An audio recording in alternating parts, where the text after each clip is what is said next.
હવે નકલી ઓડિયોની અંદર પોલીસ સામે ચાલીને મને જાણ કરે છે, જીતુ નામનો પોલીસ વાળો, અને પકડવાનો હોય તો આ ગોપાલભાઈ ગીરના હાવજની જેમ બેઠા જાય વિસાવદર ધારાસભ્યની ઓફિસમાં, પકડી જાય. કોણ આવે છે પકડવા? પકડી જાઓ. આમ આદમી પાર્ટીનો ચૂંટણી પ્રચાર રોકાઈ જાય. એટલે 2020 નું વોરંટ 2026 માં આવ્યું. મહેસાણા કોર્ટ દ્વારા વિસાવદરના ધારાસભ્ય ગોપાલ ઇટાલિયા વિરુદ્ધ બિનજામીન વોરંટ ઇસ્યુ કરવાનો મામલો પોલીસને ગેરમાર્ગે દોર્યું હોવાનું આક્ષેપ થતા કોર્ટ બિનજામીન લાયક વોરંટ ઇસ્યુ કર્યો. ગોપાલ ઇટાલિયા દ્વારા આ ઘટનાને પૂર્વ યોજિત કાવતરું ગણાવ્યું. 2020માં થયેલી ઘટનાને 2026માં મારા સામે વોરંટ ઇસ્યુ કરવામાં આવ્યો. માત્ર સ્થાનિક સ્વરાજની ચૂંટણીમાં શાસક ભાજપ દ્વારા મારા પર આ ખોટો વોરંટ ઇસ્યુ કરવાનો આક્ષેપ. સ્થાનિક સ્વરાજની ચૂંટણીમાં ભાજપ હાર ભાળી જતા કરે છે કાવા દાવા. એડવાન્સમાં પોલીસ મને કહે છે કે તારા ઉપર તથા તારા પરિવાર ઉપર આ કાવતરું થવાનું છે. અમે પણ આ વોરંટ બાબતે કાયદાકીય લડત કરીશું. હું વિસાવદરમાં છું, પોલીસ મને આવીને પકડી લે, હું જાહેર મારી ઓફિસે બેઠો છું. અમે તમામ કાયદાકીય લડતનો જવાબ આપીશું. ગઈકાલે સવારમાં મારા ઘરે પોલીસ મોકલી અને મારા પરિવારના સભ્યોને ડરાવવા ધમકાવવાની કોશિશ કરી. જે વાતનો મેં ભાંડાફોડ કર્યો. ઘટના સવારે 11 વાગ્યાની હતી, પણ હું બપોરે 3 વાગ્યા સુધી જોયું મેં કે શું પ્રતિક્રિયા બીજેપી તરફથી આવે છે. પણ એમને એમ હતું કે કોઈને ખબર નથી. મેં જ્યારે ભાંડાફોડ કર્યો અને આખા ગુજરાતની જનતામાં લોકોને જાણ થઈ કે ભાઈ ભાજપ પાર્ટી આટલી હલકી કક્ષાએ ઉતરી ગઈ છે, ત્યારે એમણે અડધી રાત્રે મારો એક નકલી ઓડિયો મૂક્યો. હવે નકલી ઓડિયોની અંદર પોલીસ સામે ચાલીને મને જાણ કરે છે, જીતુ નામનો પોલીસ વાળો, કે ગોપાલભાઈ પોલીસ આવવાની છે. પછી કથિત ગોપાલભાઈ જે ઓડિયોમાં છે એમ કે છે ભલે આવે.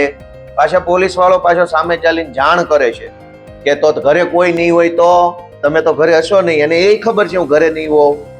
પછી પાછો મને કાયદા શીખવાડે છે કે નિયમ આવ્યો છે, નિયમમાં ફોટા પાડવાના છે. જાણે અમે તો ચંદ્રગ્રહ ઉપર રહીએ છીએ, અમને ખબર જ નથી કયા ફોટા પાડવાના છે.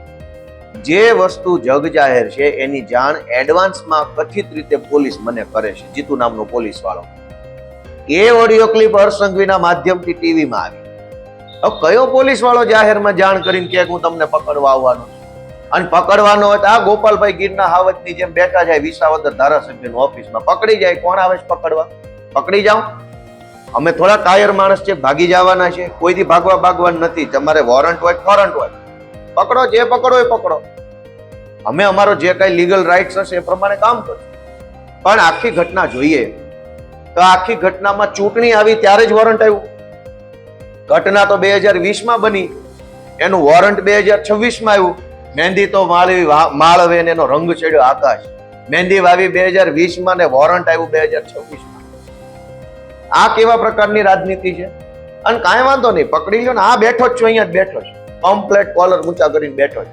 અમે થોડા ક્રાઇમ કર્યા છે, અમે કઈ ડ્રગ્સ વેચ્યું છે, અમે દારૂ વેચ્યા, અમે બળાત્કાર કર્યા છે. વોરંટ હોય તો કઈ વાંધો નહીં, અમે કોઈ ક્રાઇમ નથી કર્યો.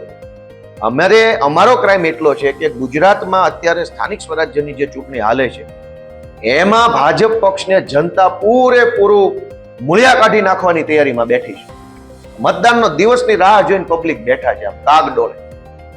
એની અંદર ગોપાલ ઇટાલિયાને જો જેલમાં પૂરી દે તો આમ આદમી પાર્ટીનો ચૂંટણી પ્રચાર ડિસ્ટર્બ થાય, આમ આદમી પાર્ટીનો ચૂંટણી પ્રચાર રોકાઈ જાય. એટલે 2020 નું વોરંટ 2026માં આવ્યું. આ રાજનીતિને ગુજરાતની જનતા ઓળખે, હજળબમ જવાબ આપે એવી હું તો વિનંતી કરું છું. બાકી અમે ક્યાંય ભાગી ગયા નથી, ભાગવાના નથી. જેને પકડવો હોય, જ્યારે પકડવો હોય, મોસ્ટ વેલકમ. ધારાસભ્યશ્રીનું કાર્યાલય માનની ગોપાલભાઈ ઇટાલિયાની ઓફિસે પધારો, જ્યારે કહેશો ત્યારે. અને તમારે ન આવવું હોય તો સરનામું આપો, અમારે ક્યાં આવવાનું. વોટ્સએપ નંબર પોલીસ પાસે, આઈબી ના માણસો પાસે છે. ખાલી એડ્રેસ મોકલી દે કે માનની ગોપાલભાઈ તમારે આ ઓફિસે આવવાનું છે, અમે તમને ધરપકડ કરવા ઈચ્છીએ, તો હું સામે આલીને જઈશ. પણ આ રાજનીતિ યોગ્ય નથી. મારા પરિવારને ડરાવવો, ઉપરથી નકલી ઓડિયો બનાવવા, ઉપરથી પાછું મારું વોરંટ કાઢવાનું, મને એરેસ્ટ કરી લેવાનું. અને કયા ગુનામાં? ગુનેગારો આ ગુજરાતની અંદર 2020 પહેલાથી લઈને અત્યાર સુધી અનેક ગુનેગારો અનેક પ્રકારના ક્રાઇમ કર્યા છે. કેમ વોરંટ ના નીકળ્યું? પોલીસને દોડાવીને મારે છે. અમદાવાદમાં, મહેસાણામાં પોલીસને દોડાવીને મારે છે. એનો તો કોઈ વોરંટ નથી. ડ્રગ્સ વેચનારાના વોરંટ નથી. આ વિસાવદરની અંદર 8 ઠેકાણે નકલી દૂધ બનાવે છે. 8 ઠેકાણાના નામ, સરનામા, ફોટો, વિડીયો મારી પાસે છે. મેં કલેક્ટરને કીધું કે મને સરકારી તંત્ર ઉપર 1 પૈસાનો વિશ્વાસ નથી એટલે સરનામું નહીં આપું. હર્ષ સંઘવી ખાલી બેહી જાય મારી સામે અથવા મારી ગાડીમાં બેહી જાય ગુપ્ત રીતે, હું એને બતાવું કે ક્યાં નકલી દૂધ બને છે. ઝેરી દૂધ વેચનારા, લોકોને કેન્સરની બીમારી ભેટમાં આપનારાને પકડવાની તાકાત નથી. એની વિરુદ્ધ વોરંટ નહીં આવે. હજારો લીટર નકલી દૂધ આ વિસાવદર, ભેસાણ અને આ જુનાગઢ જિલ્લાના અલગ અલગ ગામડાઓમાંથી ભરવામાં આવે છે. એ નકલી દૂધ પીને ગુજરાતની જનતાને કેન્સર થાય તો કોઈ વોરંટ નહીં આવે. આ વિસ્તારોની અંદર અનેક જગ્યાએ ડ્રગ્સ વેચે છે તો કોઈ વોરંટ નહીં આવે. ગોપાલ ઇટાલિયા ગુજરાતની જનતાને જાગૃત કરે તો વોરંટ આવી ગયું. સ્વાગત છે વોરંટનું. બેઠા છે અમે ઢોલ નગારા સાથે સ્વાગત કરશું વોરંટનું અને જાસુ વાંચતે ગાજતે અમારો પક્ષ રાખશું અદાલત સમક્ષ કે અમે નિર્દોષ છીએ શું છીએ. FSL તો જનતાની અદાલતમાં થશે. હવે ભાજપની FSL માં કે ભાજપની કચેરીમાં કોઈ નિર્ણય નહીં થાય, જનતાની અદાલતમાં નિર્ણય થશે. કથિત રીતે મને એમ કહો કે કયો પોલીસ વાળો સામે ચાલીને ફોન કરીને તમને પકડવા આવે, મને એટલો એક દાખલો તો બતાવો. આમાં તો જીતુ નામનો પોલીસ વાળાએ મને ફોન કર્યો, ગોપાલભાઈ તમારા ઘરે વોરંટ આવશે, તમારા મમ્મી પણ ઘરે હશે, તમે ઘરે નહીં હો, એને બધી ખબર પડી ગઈ છે. ભવિષ્યકાળમાં વાત હાલે છે.